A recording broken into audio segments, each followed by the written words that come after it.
It recognizes our belief in God, our country, not just individuals, our country, our founding fathers codified this in the documents that founded this country. Our reliance, our belief in God, and our reliance upon God. Of that, there's just no debate on that. You may like it, may not like it. Declaration of Independence, we find these truths to be self-evident, that we are endowed by our Creator with certain inalienable rights, of which are life, liberty, and pursuit of happiness. He goes on in the Constitution to say we are putting together this Constitution in a preamble to secure the blessings, not only for ourselves, for posterity. And that Constitution followed with a Bill of Rights that enumerated those godly rights given to man, including the very first one, which was a right to believe in God and to express that belief anytime, anywhere, including the public square. 33 million. It's proven to the money investors that people want something to feed their souls, not just their worst desires. Absolutely. And yes, indeed. This kind of sums up my entire dialogue career on the heat of the night. You ready for this? Okay, this is it. My 7 years on the heat of the night. My dialogue all summarized in this. Get right on it, Chief.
Skinner, but Bubba's my name. I like my iced tea sweet and my women the same. I'm your brown-haired badge here in little old Sparta, but nobody's bigger or tougher or smarter. If you're looking to fight, best not be with me.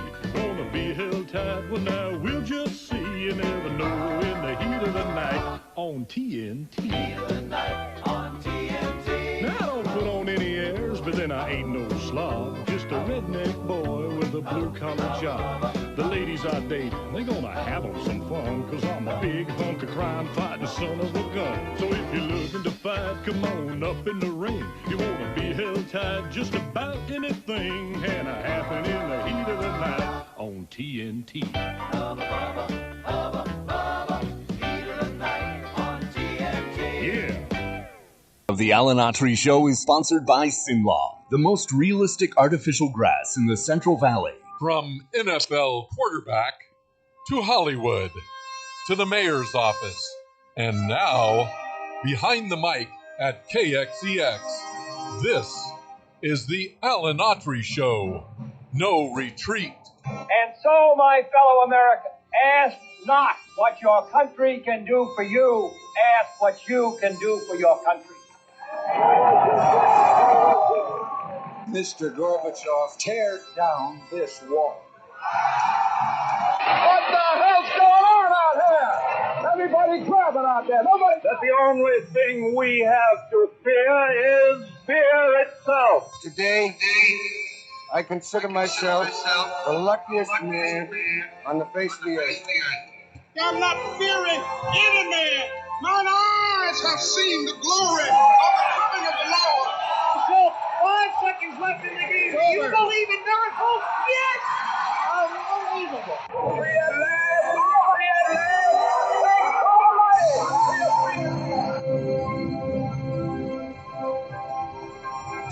You're listening to the Alan Autry Show on the best talk in town. Talk Radio 1550 KFTX. And welcome to Alan Autry No Retreat, live here on Thunderous Thursday. We never thought that was going to happen today. Oh, if you only knew what went on behind the scenes here at the show here. Bottom line is my bottom is on this chair right now, right next to Bullet Bob Leone.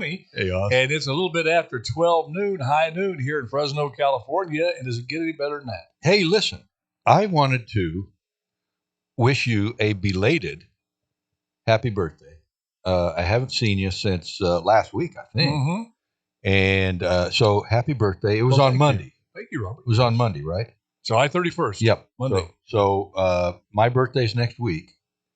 But I just wanted to wish you a happy birthday on the air because I wasn't here to be able to do that. That's great. And I know we corresponded, but in person is always better. I appreciate that, Bobby. And as in honor of your birthday, your elder. I appreciate that for a few. In honor of your birthday, for less than a month, I'm your elder. I brought you absolutely nothing for your birthday. Hey, what do you get somebody who turns our age? What's that? What do you get somebody who turns our age? Diapers? No. That's old. That one was 60. No. You know what? Schwarzenegger said it the other day. Like, I don't have even one tiny little smidgen of a percentage of what he has materially. But when he said he had everything he needed, he says, I don't give me anything because I've got what I want and need and just that's my I get it. Yeah. Oh, absolutely. He's like 76. He's pushing 80 now, and everything that's pretty good. Pretty good. Well, not bad for what he's been through. He's got the best that the Hollywood makeup artists and surgeons can provide. Plastic surgeons, but he's got a good one. A good plan. I don't even know if he's done some work. That's unfair of me to say. I don't know if he's had some work. Him or Stallone. They kind of look like they might have a little bit. The problem, pretty subtle.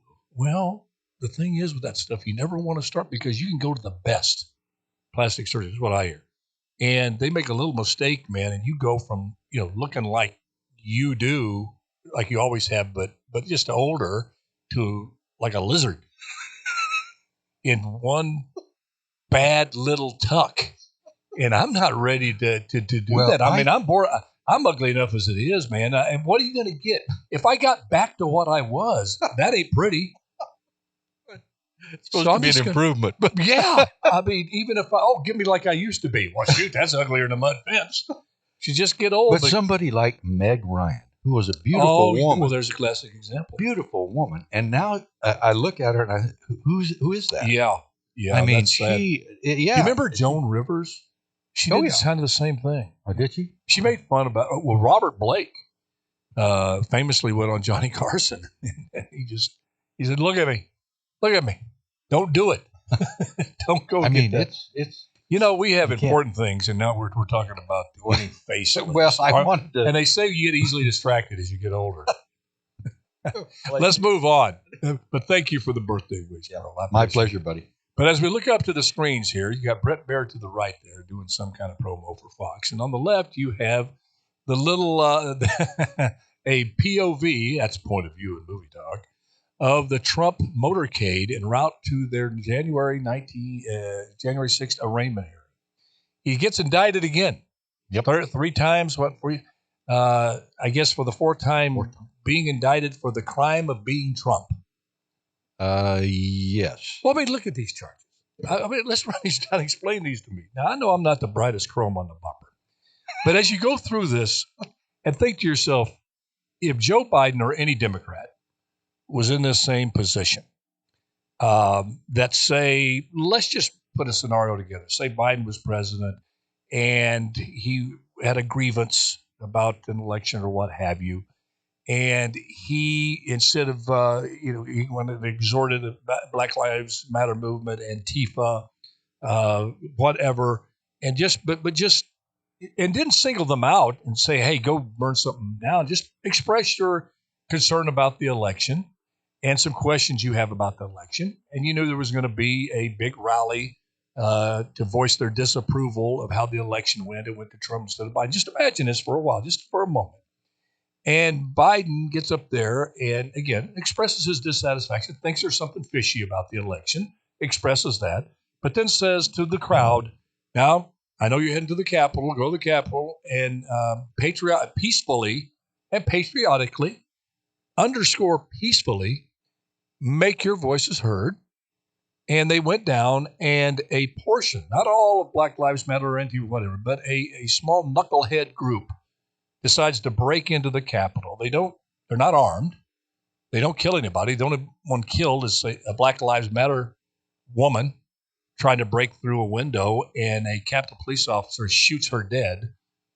And you blame the entire incident, the entire riot that turned into a invasion of the Capitol, and you lay it all on Biden. What would it be? Here's some of the charges. What if you charge Biden? This is Jack Smith's charges on Trump, January 6th. Ready for this? Yeah.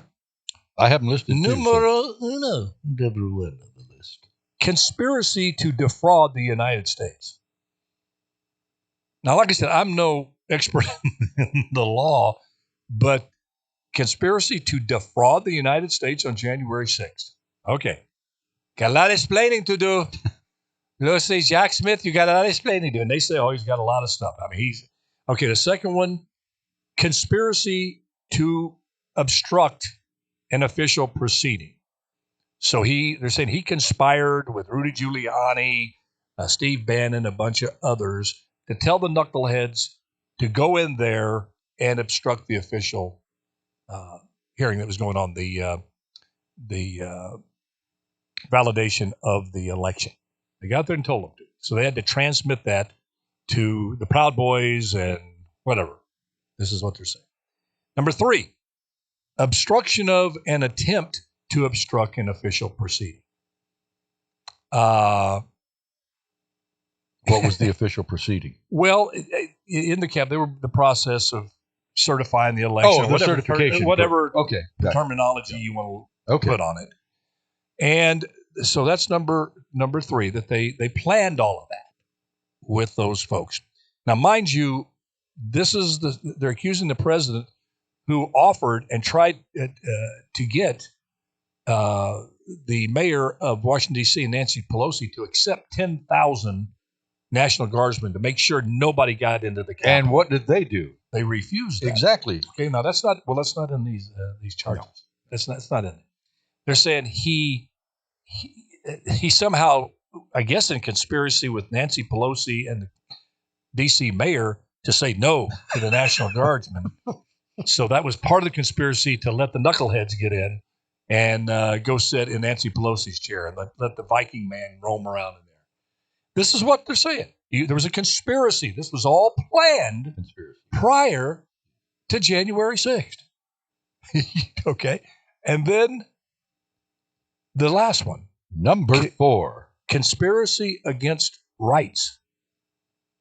Now, this is right off the CNN. Let's see. This is the CNN. Mine says conspiracy against the right to vote and have the vote counted. Well, this is the right off the CNN primetime show. I did a little. I took a picture of this because I couldn't quite believe what.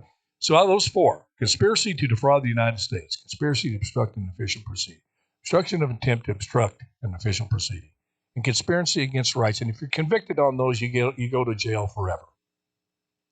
Bobby, when I'm reminded, I think Willie Brown said it.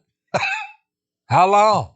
He's our resident philosopher. Yeah, not Willie Brown, not the mayor of. No, the smart one out in Riverdale. The smart Willie Brown. We had a little liquor store out in the country. The great man, great philosopher, Willie Brown. Yeah, good guy. I remember one time I was in there, and if you were talking about it, he says, "Carlos, how long? Tell me how long." And this bull, go on. Well, she said it all. When my dad and I'd go in there, he'd say, "Well, here comes Pete and Repeat." I like that. My dad, Pete. That's your new name, Repeat. So he'd say, "Here comes Pete and Repeat." Great man. Yeah, he's a good. Really a jolly, very sensitive soul. But always I tell had a you, smile. Again, how this is the theater of the absurd. And here's the thing: the more they do this, I watch these CNN shows in MSNBC, and after they do something like this, and it's conveniently after something happens, a turning point or a big turn in the Hunter Biden case or big news coming out of the Hunter Biden case. The very next day, Trump is indicted on something to try to get your focus over on Trump rather than the Hunter Biden situation and the Joe Biden situation. But my question, Pearl, is, yeah, I guess it's a rhetorical question, but how dumb do the Democrats in general and the mainstream media, we know how dumb they think Republicans are, and anybody that would support conservative principles like right to life, secure borders, lower taxes, any of that, you're just an idiot. Big government is the answer to everything, and if you don't get that and understand that, then you're a moron.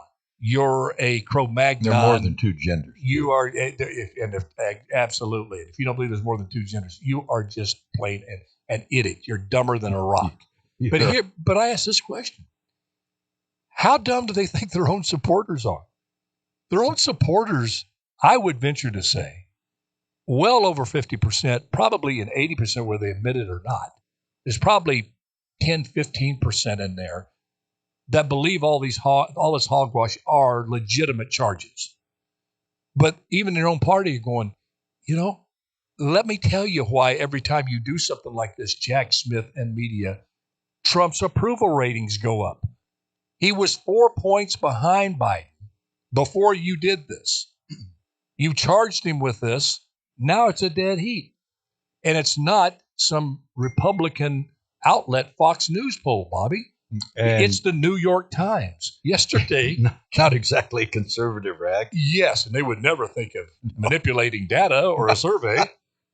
They couldn't even manipulate the data and fix the survey enough to come out with Biden leading even by a point, which means the New York Times has it 43-43, a tie. Then it's 47-44 Trump. Yeah, well, that's what it really is. And they look in amazement at each other going, I understand this threat on democracy. Bob, I'm going to let you talk here. I'm a little triggered today, but why in the world? I'm sorry. Man, your hands are freezing. I know. Well, I've had around this cold water. And cold hands, warm heart. Yeah, give me your thoughts.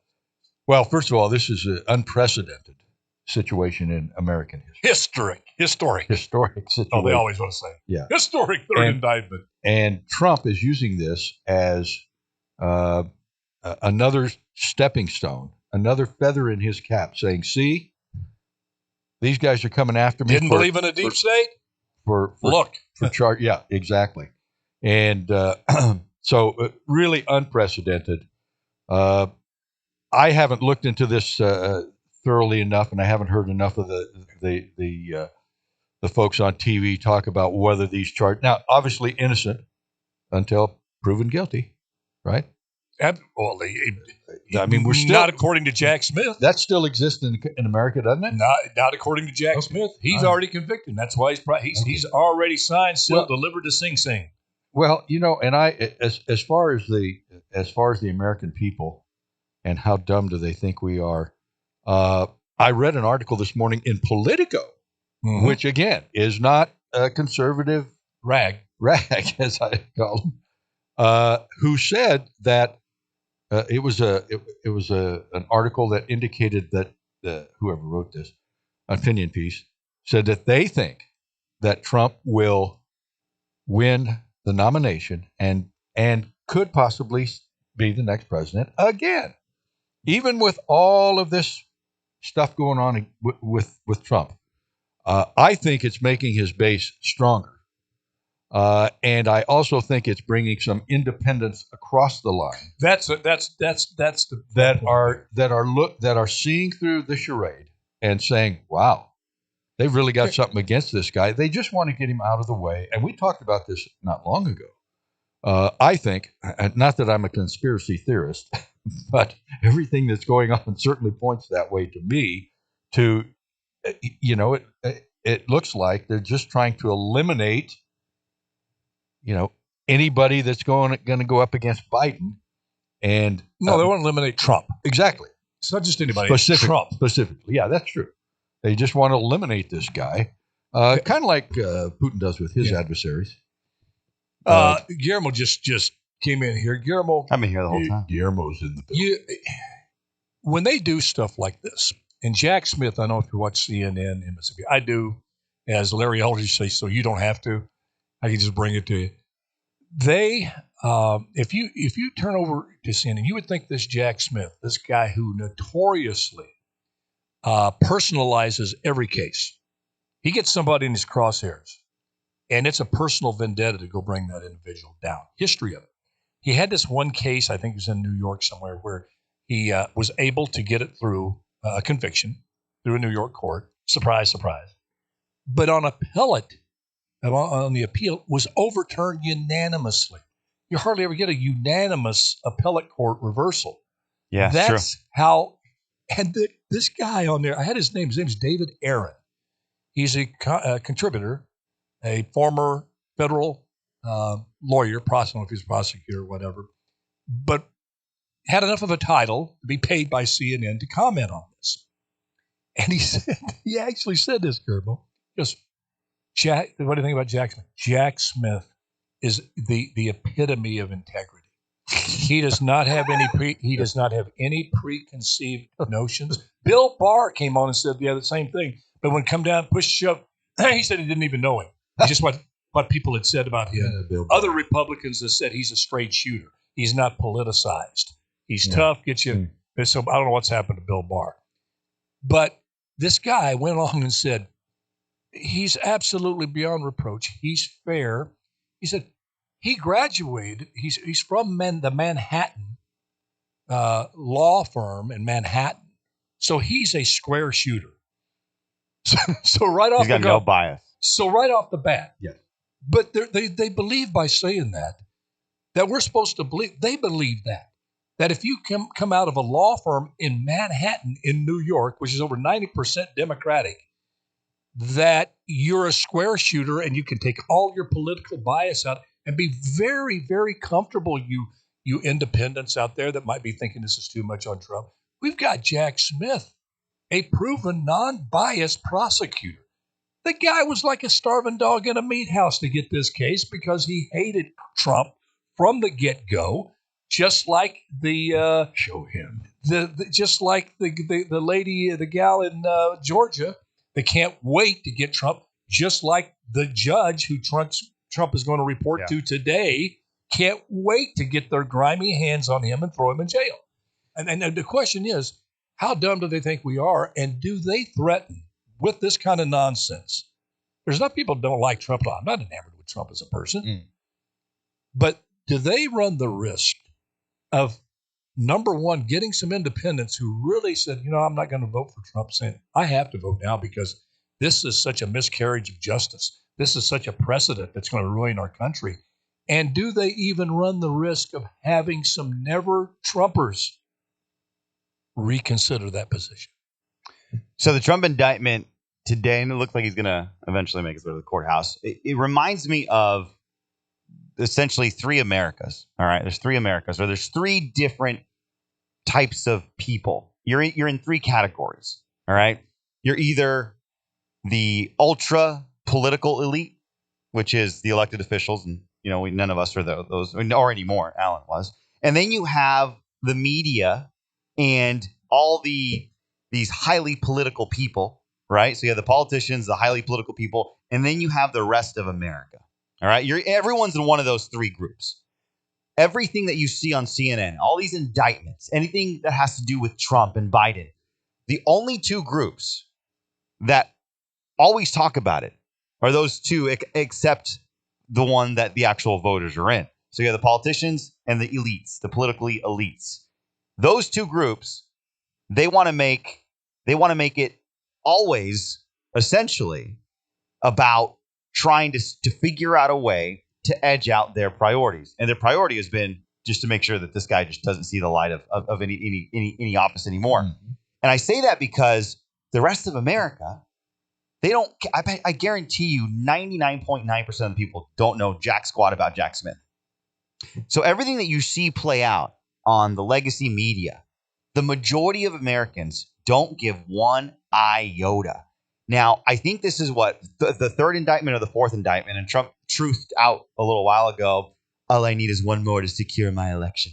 One more indictment. One more indictment, please. One more, and it's in the bag. So one for the thumb. Yeah. So well, we said earlier before you got on the show, this is turning in. These charges are the equivalent of being charged criminally with being Trump. You just been indicted for being Trump. And there's nothing to this is a to stretch. the charges. This is a stretch, and this is what I'm telling you. This is why I firmly believe in my triangle here. They don't care about that triangle portion of the population because the voters, essentially you and me, they don't care about it because all of this isn't for them, for us. It's for them. It's for their control. It's for their power. The reason why they're doing this is twofold. They want to get rid of Trump, but they want to bankrupt the man. Mm-hmm. He had, I don't know how many millions in his pack. You know how much all these legal fees are costing him? Mucho dinero. Got mucho. That's a lot. He's got mucho dinero, but Trump is not spending his own personal money to defend himself. And I don't think he should. I don't have any problem with that. But here's the problem. And they're the people that contribute. They don't have a problem with it. They know what he's up against. And they're still contributing. Yep. And someone called out that the other day. Oh, I can't believe it. Chris Christie. Bill Barr did it last night. Bill freaking Barr. I don't know what he's been smoking, man. Okay, I get you. You didn't go along with Trump on some things. God bless you for that. I supported you on that. But you've gone way to the other side and bloviating on things that you don't even know anything about. He's in Chris Christieville right now. Exactly right. He's rented a condo right next. He's in Christieville. That's a big place. Yeah. But Barr knows better. He's been there, and he's using that somewhere along the line. But anyway, go ahead. I'm very disappointed in this interview last night that he did was just he's trying to get a contributing job on CNN. Mm-hmm. To stay relevant, it's obvious. But go ahead. And Alan, and that's the disconnect. You have the political elite and you have the media and all of the the bureaucrats. They don't represent the majority of America. On Fox News, they're saying, "Oh, this is just one more, and then we have this in the bag. Trump's going to win." And then you have on the left saying, "This is a travesty of justice. This guy should be taken down." The voter, honestly, at this point in time, it's like the boy that cried wolf. Like, how many times are you going to cry wolf? Nobody cares about these indictments anymore. So you're saying that this has been going on for so long, and one after another, that people have basically lost interest? Oh, for sure. Well, here's other than without a doubt, even if they had interest to begin with. I think there's interest. I think there's interest starting to grow, especially when the economy starts going south. People have a lot of jingle in their pocket. They don't worry you're starting to see signs. Big companies laying off people, small companies laying off people. Thank God for Taylor Swift. Not the economy would be. Here's the thing: if you're a strategist on the Democratic side, I would have said, if you succeed in this pathological obsession with this man, with the Orange Man, 77, 78 years old. Let's say you get him behind bars. You get that mugshot and you get him behind bars. You succeed in that. Do you realize you have to be absolutely perfect or you're going to be the object? If you were front and center of this vendetta, this substantiated attack, this weaponization of the federal government to go after and do these with these manufactured charges, does people have time to let that marinate while he's in prison? And everything starts going sideways on you. And you're saying, where's the alternative to this? Where are the policies? Sorry, you put them in prison. The threat to what threat to democracy? That was never defined enough for me. I mean, you're saying that he was a threat to democracy. Where was the lowest unemployment in Black America? Where was that a threat to democracy when he was president? Where was secure borders to make sure you don't have criminals coming through? Where was that a threat to democracy? You didn't have wars raging over in Europe. Where was that a threat to democracy? Where was lower taxes so everyone had more money in their pockets to spend? Where was that a threat to democracy?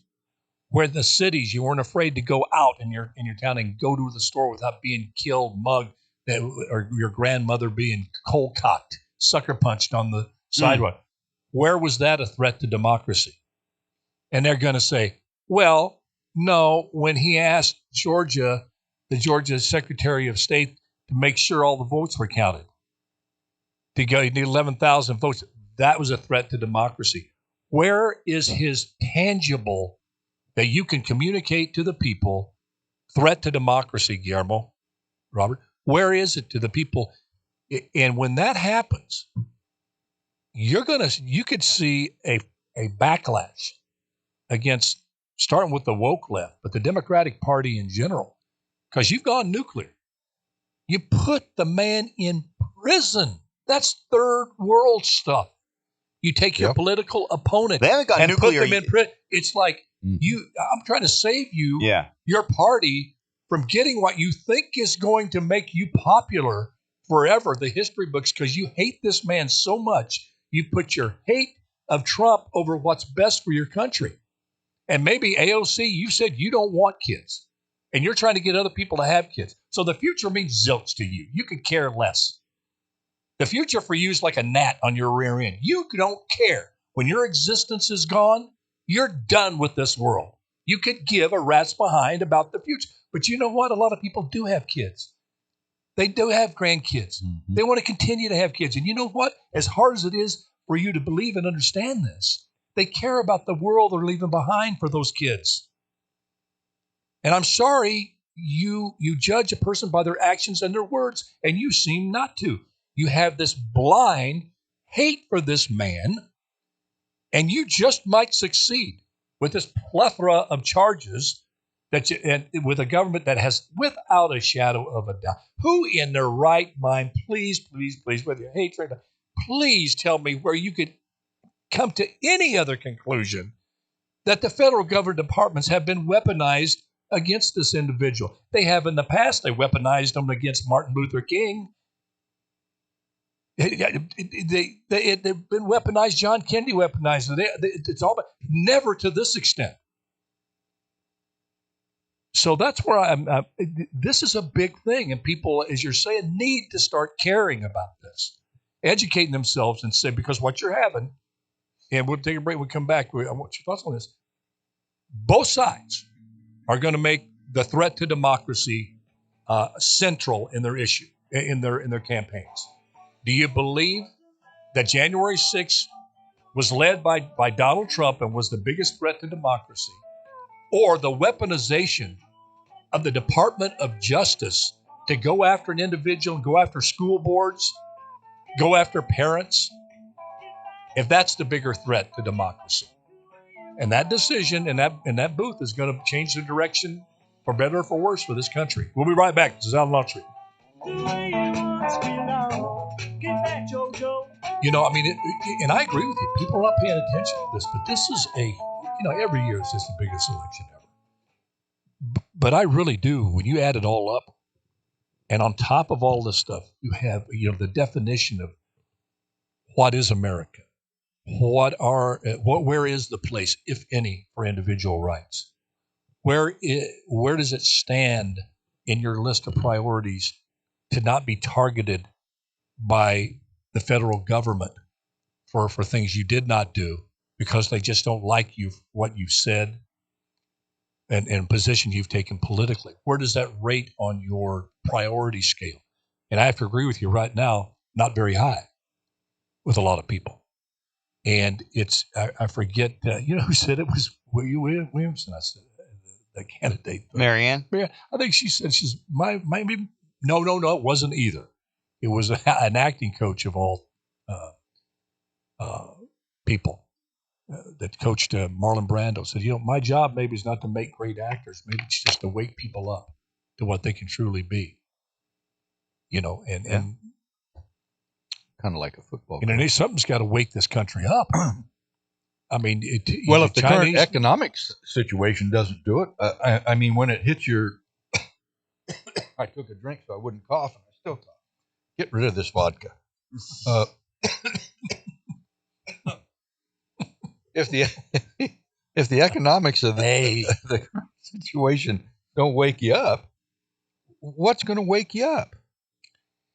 Well, it's obviously hasn't gotten bad enough. I mean, I saw a poll. Didn't mean to interrupt you. I saw a poll just this morning. 51% of the country thinks Biden's doing a bad job on the economy. But guess what?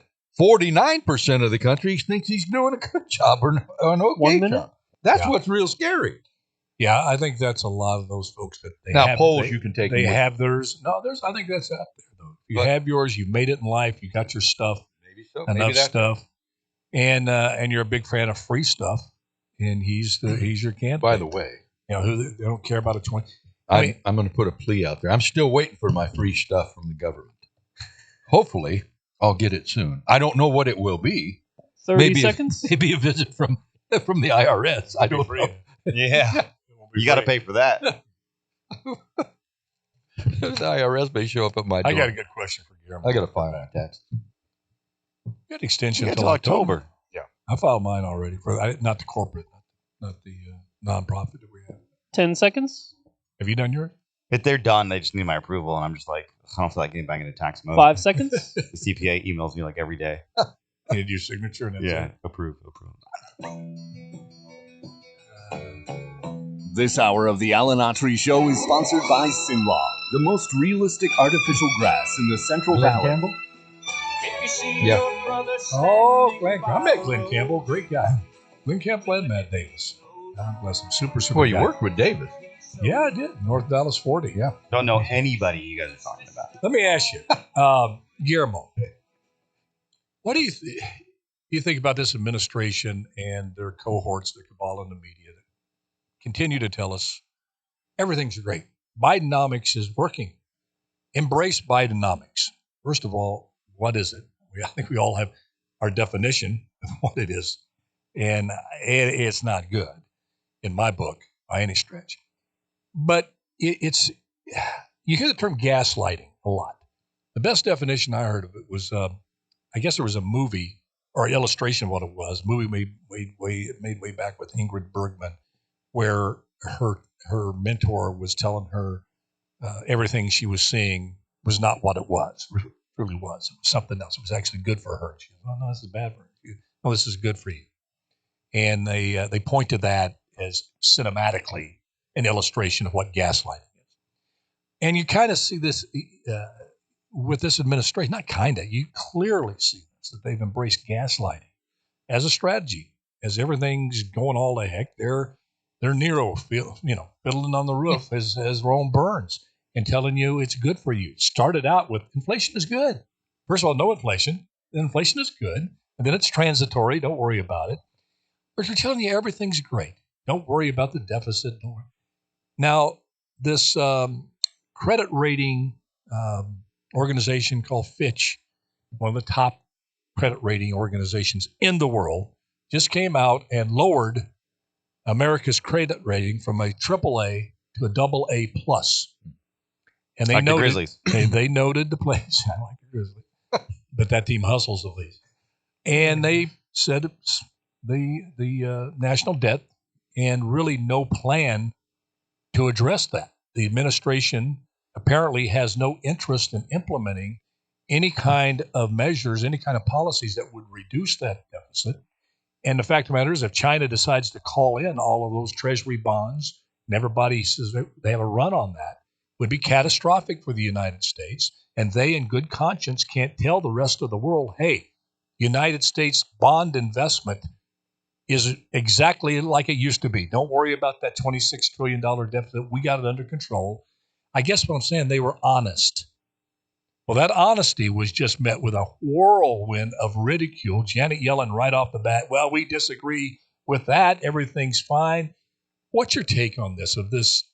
Can they pull that off all the way through this year, all the way up into November of next year, and say that everything is okay and just fine? When we go out and we see gases going up again, grocery store prices are sky high, clothing sky high, school supplies, housing, rent going through the. Yeah. We see it, we feel it every day. Yet they're telling us, no, you're not really seeing that. That's not really real. And like you said, Bob, that's laughable. That 49%, they're going, yeah, they're right. We support them. Yeah. So the first part of your question is this cabal. Well, what do I think of them? They're effective. They're very effective. and it goes to what Bob said during the break, and you just repeated.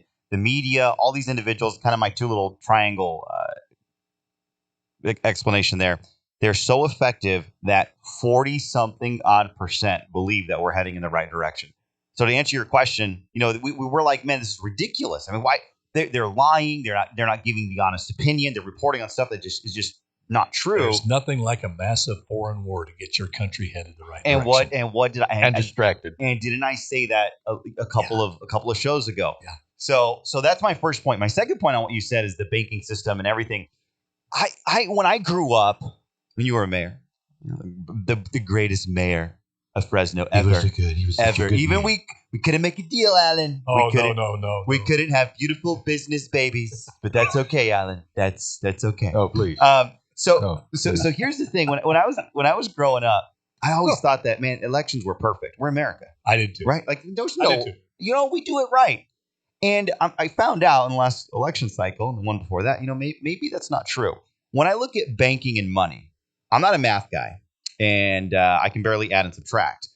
But when I look at all these institutions, right, that supposedly give ratings and measure the market, I have to think to myself, well, everything that I thought from the government giving me when I was growing up was actual gospel truth. Maybe it's not. And so I've had this entire question with Janet Yellen and the Fed. Like, wait a minute, could they be not truthful? Could they be lying to us to try and save us? So if they did it that way, they're doing it now. We're really in for they're talking about a soft landing. No, I think if they're not being truthful with us, as now the world is saying, hey, you guys aren't doing good. And everyone in America is like, no, we're doing great. Yeah.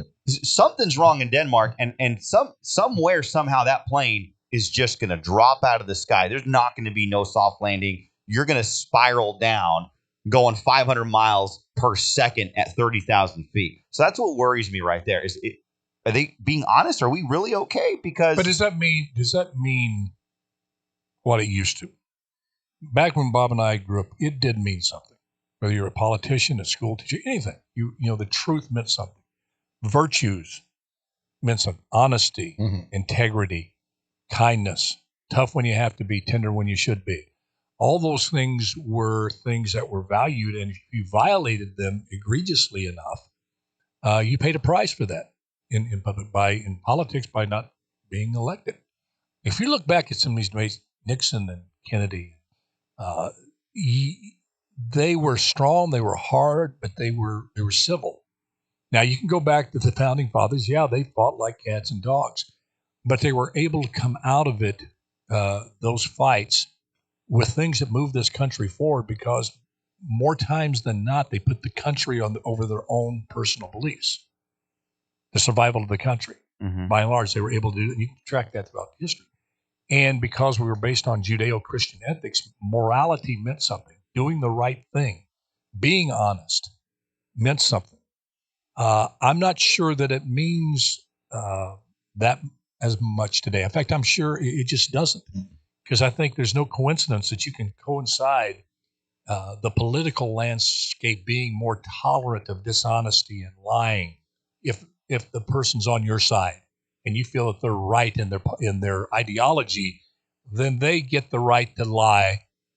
The ends justify the means, the classic Marxist ideology.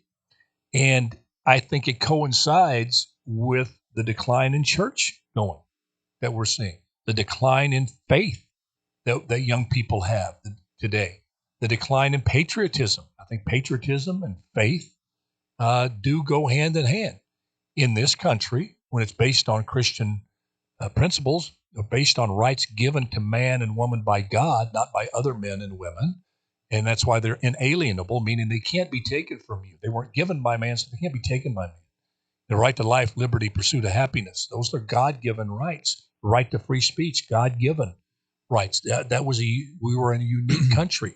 So that value system, those virtues kind of imbued itself into our political scene. And there were lines that you didn't cross. That's why, when President Lincoln was shot, he went from one of the most hated men in the North to one of the most revered in the South.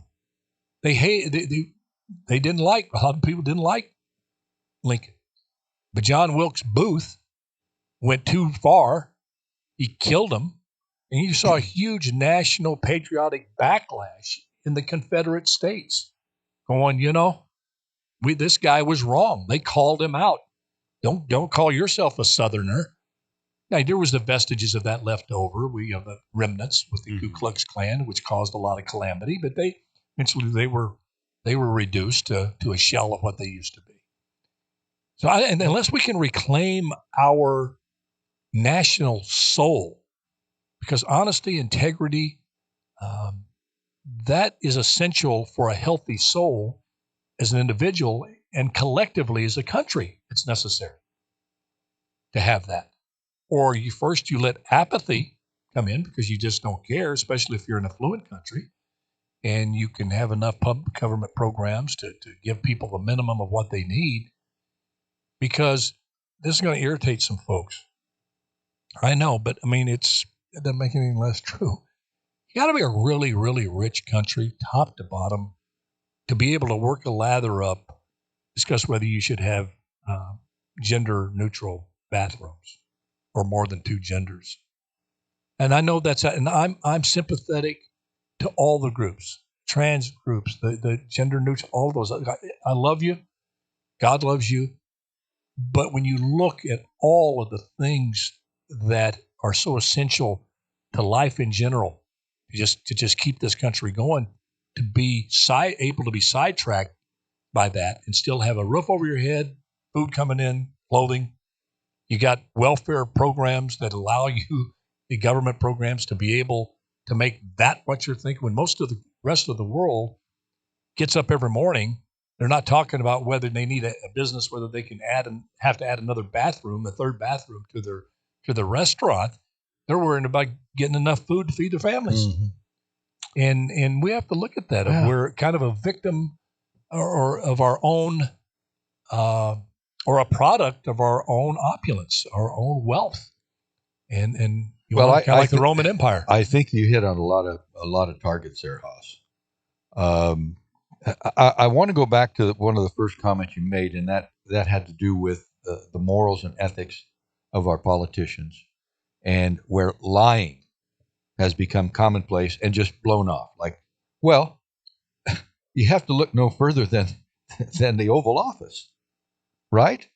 And some of the things that Joe Biden has said over the years, not just as he's been in charge of the country as president, but things he said. He was in jail with in South Africa with Nelson Mandela. Well, that never happened. Said he got a degree from Delaware State University. That never happened. Graduated top of his class. That never happened. So when it starts at the top and nothing, there's no ramifications of that. Nobody comes up in arms and says, "Well, wait a minute, that guy's flying through his teeth." That's not true. And look back, because we remember this Watergate.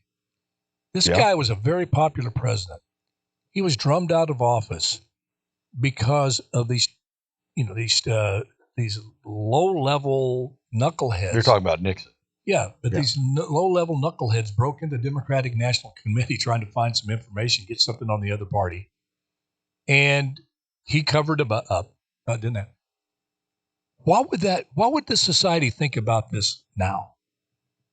It would be nothing. I was going to say would be expected. Yep, they probably just blow it off. Oh, you tried. They wouldn't make the link between Biden and the ones that did it. Oh, they got caught. Oh, weren't very good then. They didn't do it the right way. But what it was is when Nixon lied to the American people, no less than a conservative than Barry Goldwater went to the White House, and Barry Goldwater and Dick Nixon were very good friends on top of being colleagues. And Barry Goldwater told him to his face, "You've got to go. You lied to the American people. You lied. You flat out, bald-faced lie. We've got you on tape." And look how far we've come now. That wouldn't matter at all that you lied. I mean, look what Nancy Pelosi said about that not too long ago. Well, we say things in the campaign. Everybody says what they want to in the campaign.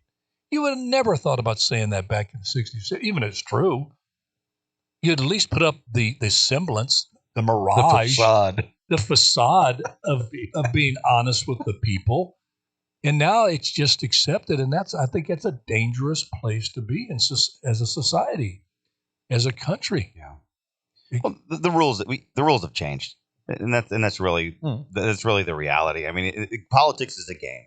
It's a math problem. It's a game, and the rules have changed. Back in the day, people wouldn't get away with half the stuff they do now. But that dishonesty has reached such a level. Folks that listen to this program, I know I'm not blowing up my importance any more than it is. We're just a small radio station here, just expressing our beliefs. But I get this sinking feeling. I'm not the brightest comb on the bumper, but I get these gut feelings from time to time. I don't get them that often, but when I do get them, they keep me awake at night. Got my whole life, because you know why? My gut feeling when I have one like I have now have been 100% correct. And sometimes it was good stuff, sometimes it was bad stuff, but that deep in my soul gut feeling. And I have that now about the future of this country. If the good people don't rise up on the right and the left and in the middle and say this has nothing to do, I'm an independent, I get it, please. I'm not a never Trumper. In fact, I will tell you a real quick story. Donald Trump and Michael Cohen and Ivanka Trump, they tried to screw me over as a mayor here when they went to the running horse. They were here for 9 months. I dealt with them. They said they wouldn't ask for any money for the general fund. That's the reason I went along with it. And I told them, I said, listen, we'll put in infrastructure, this and that, but we don't have money in this general fund for you. Well, they couldn't put the deal together. Cohen comes back to my office and says, Trump says in order for him to stay, he needs $10 million in cash. And I said, Michael, remember our conversation? He said, yeah, but things change. I said, no, they don't. Not with me. You don't get a chance to do that. And he looked at me and says, you want to be the guy that run Donald Trump out of Fresno? And I said, no, I'm going to be the one that's going to have a press conference after this and tell them what you just said to me, the people of Fresno. Then he started laughing kind of nervously. And he turned out, some people would call that dishonest. Some people call that hard business. I don't like, they went back on their word to me. Okay? I don't like Trump. I don't like Michael Cohen. But I can tell you right here and say this right now. This is unfair, wrong, and disastrous of what's happening to him. That's why you wonder why I'm going to vote for Trump? How can you vote for him if you don't like him? Because liking him has nothing to do with it. I hate what the federal government's doing to him because he could do it to you and me and everybody else. You let this railroad job on this president, this weaponization of all the government offices against this guy. My love for my country overrides my dislike for Trump and his team. Does that make any sense to anybody out there? Perfect. It used to some people. That's how I could sit here and say, I'm pulling for Trump. And you know what? If you care about this country, you should too. I know that's going to irritate some of our listeners that I love. You're going to blow a gasket on that. But I ask you to go someplace, clear your head, and just think about what's happening here. Look at these charges. You have the President of the United States weaponizing the government against his top opponent. That is scary stuff. That is stuff that happened. That's what Idi Amin did in Africa. That's what Muammar Gaddafi did. That's what Saddam Hussein did. And I hear you go, oh, you compared to Saddam Hussein, Joe Biden. I don't care what you do with that comparison. Because that's where we're heading. The equivalent of that, where the federal government runs everything with such a heavy hand that you can't breathe. Oh, that would never happen in America. That would never happen to America. The biggest threat to democracy, you're saying that it's Trump led the charge into the Capitol? What, you know, I don't think that's the only baggie of cocaine they found. I don't think that's the only baggie. It's like a drug. That's got to be that thought process, and we have got to wake up, Guillermo. Go ahead. We've got a couple minutes. You guys, sorry I went off on that, but I just, that gut feeling. I got to go back to that. I've got it now. And I don't know how much time I have left on this earth. You probably think, well, I hope not a lot to let that out. I don't know. I'm getting up there. But I'll tell you one dang thing. I may wear down, but I'm not going to wear out. I'm going to fight this till next November with every ounce of energy that I have to wake this country up, one person at a time. And please share this show on Facebook. Share it. I'll take any criticism that comes my way. Bring it. Not out of ego. There's just too much at stake. And I'm glad to find out, because you said, it's on this subject, kind of, but that DeSantis has taken up the offer to debate Newsom.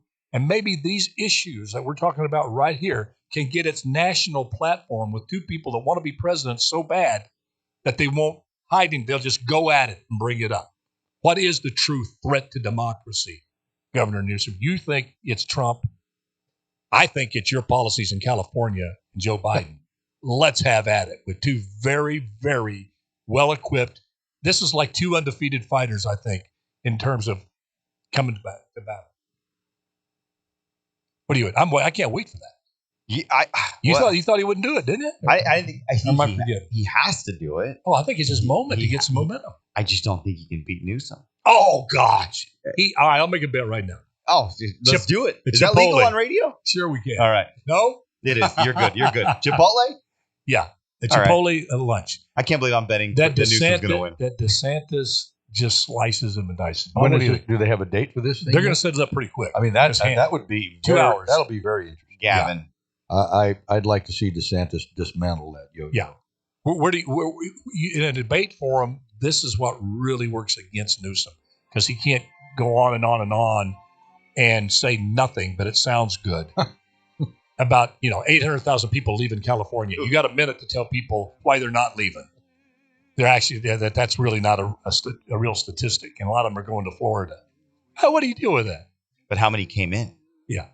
All right, folks. Thanks for tuning in. Love you. God bless you. That music sounds means we got to go.